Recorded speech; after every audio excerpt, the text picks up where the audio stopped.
महाराष्ट्र की अयाती मिश्रा और यूपी की मुदिता मिश्रा के विचारों को प्रधानमंत्री नरेंद्र मोदी ने सुना भी, सराहा भी। नौजवानों की बात पर ताली बजाते हुए आपने किसी और प्रधानमंत्री को कब देखा है? नरेंद्र मोदी ने देश की राजनीति का ऑल्टरनेट मॉडल बनाया है। मोदी ने एक पार्टी, एक परिवार का वर्चस्व तोड़ा है। मोदी को अच्छी तरह मालूम है कि नौजवानों को राजनीति में लाने में एक बाधा है। भारत में लोकतंत्र का भविष्य संवारना है तो उस बाधा को दूर करना होगा।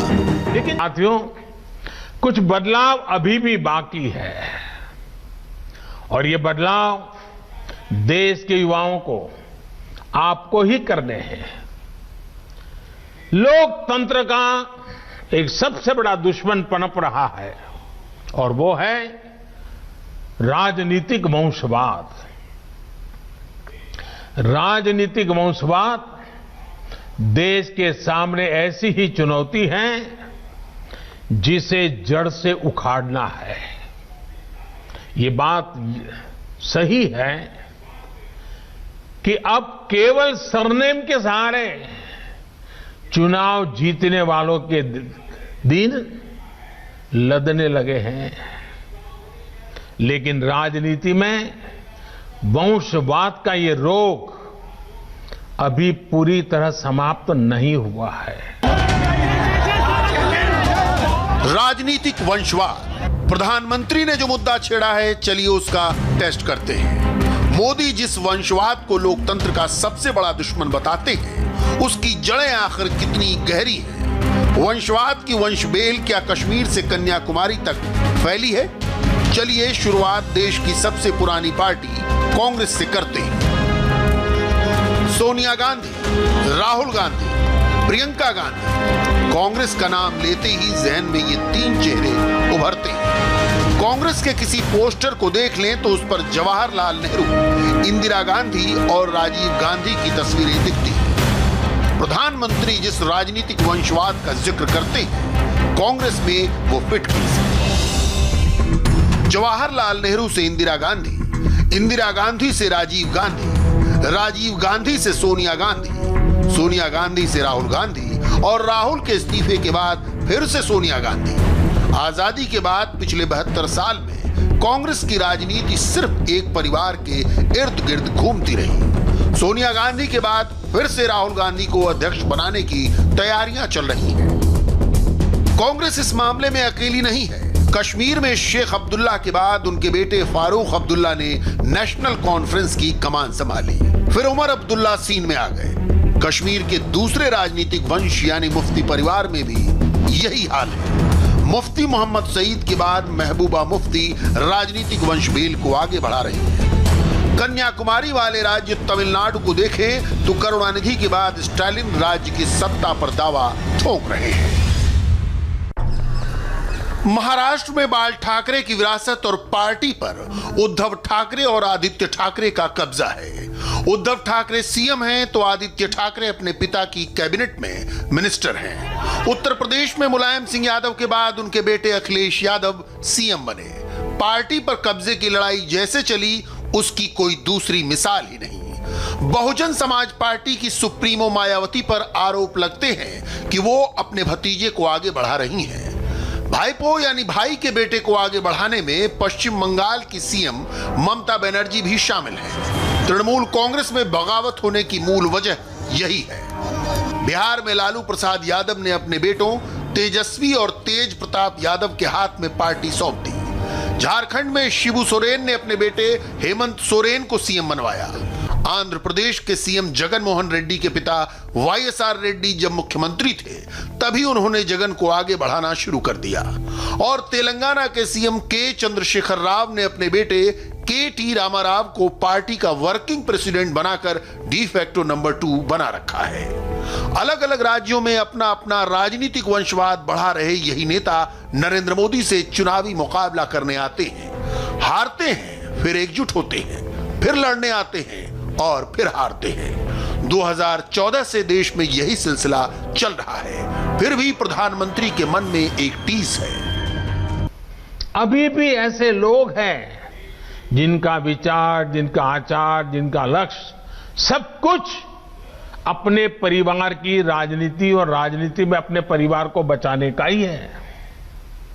साथियों, ये राजनीतिक वंशवाद लोकतंत्र में एक नए रूप के तानाशाही के साथ ही